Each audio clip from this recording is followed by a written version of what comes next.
Jesus is Lord. Alright, this is Coach in the Fight, coming at you on a non-Sabbath day. We're looking in the Word here.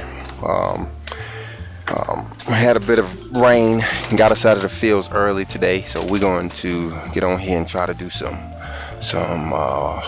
radio work. We've been doing quite a bit of posting text work, but let's do a little radio work.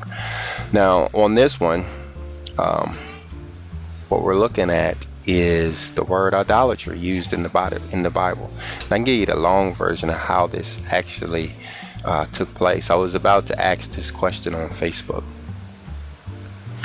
Who thinks Facebook is a form of idolatry? Hard question, I know.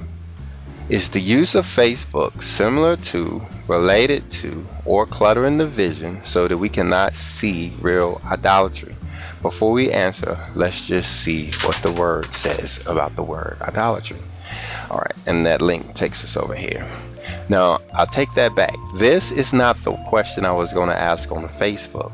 This is the question I kind of modified a little bit and actually asked in Yahoo Answers.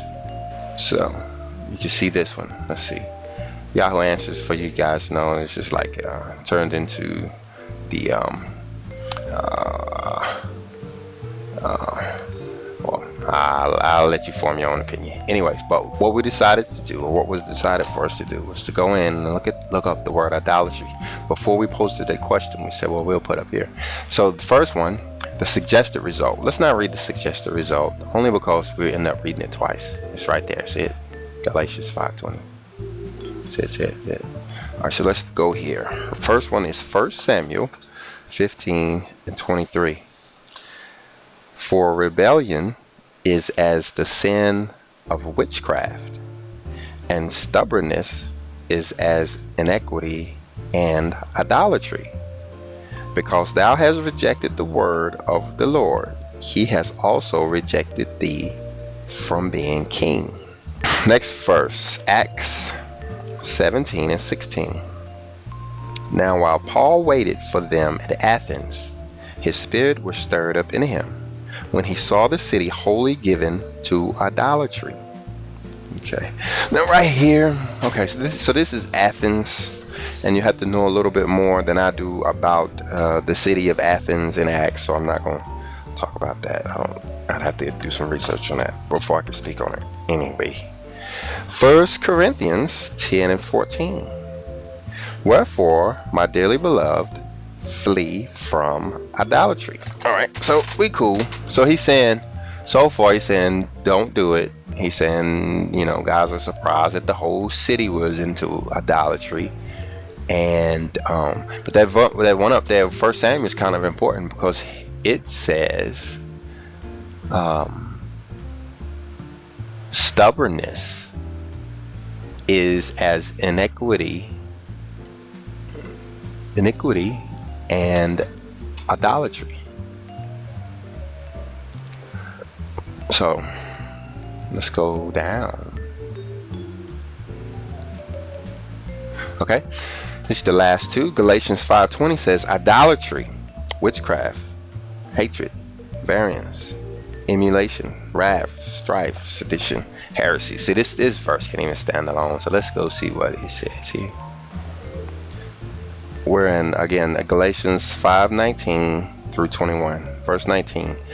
Now the works of the flesh are manifest, which are these: adultery, fornication, uncleanness, lasciviousness, idolatry, witchcraft, hatred, variance, emulation, wrath, strife, sedition, heresies, envying, murders, drunkenness, revelings, and such like, of the which I tell you before, as I have also told you in time past, that they which do such things shall not inherit the kingdom of God.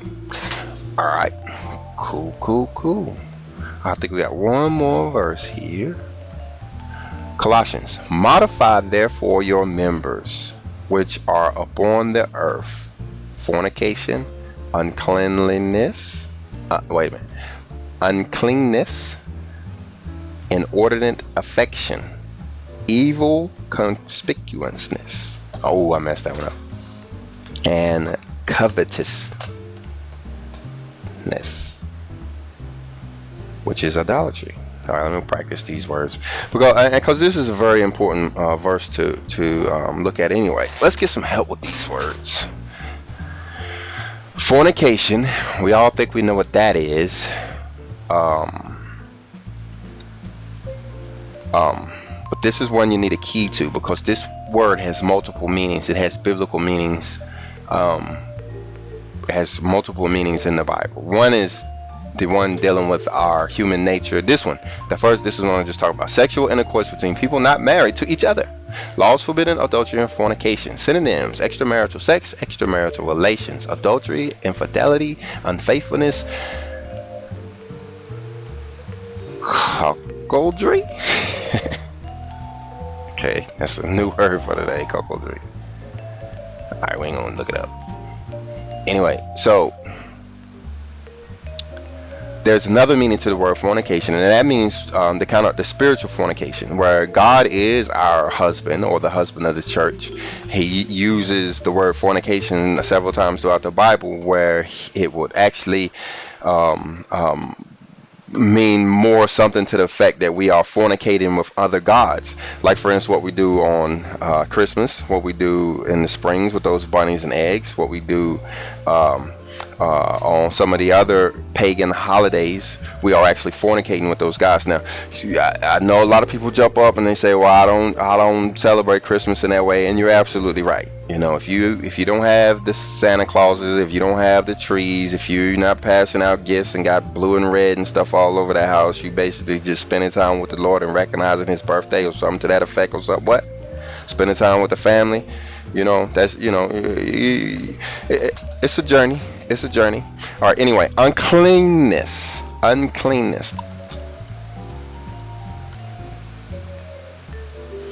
Go, baby, go. Unclean thoughts, chiefly biblical, having a physical or moral blemish, so as to make impure according to the laws, especially the dietary or ceremonial laws.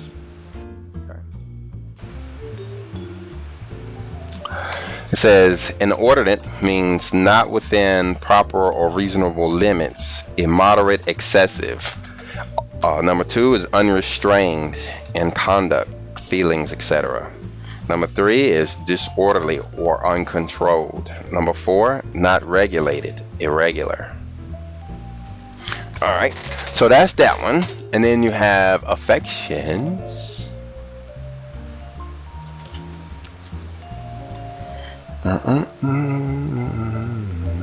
A gentle feeling of fondness or liking. That's number 1.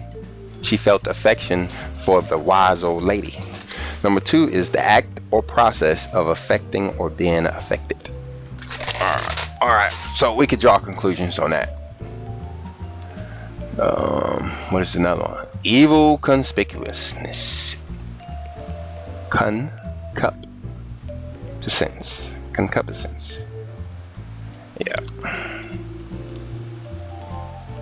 Concupiscence? I don't know. Let's go here and find out. I'm sorry guys, y'all hearing that clicking? Alright. Strong sexual desire or lust. Wow, man, these people sounding mighty freaky. Who these folk is?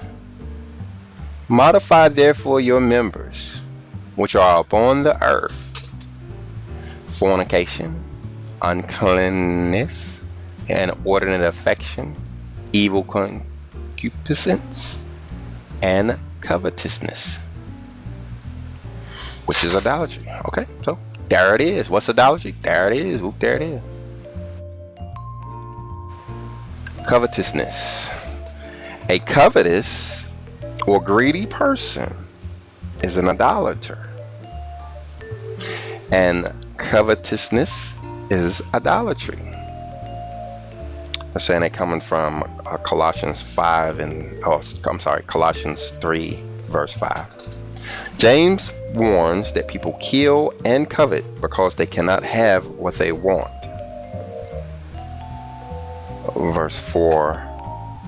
Chapter 4, verse 2. Covetousness, therefore, is basic to the commandments against murder, adultery, stealing, and lying.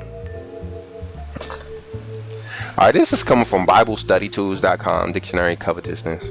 And maybe we should have looked at that, for all of the other ones. Maybe we'll do that next time. We're going to go ahead and wrap this thing up.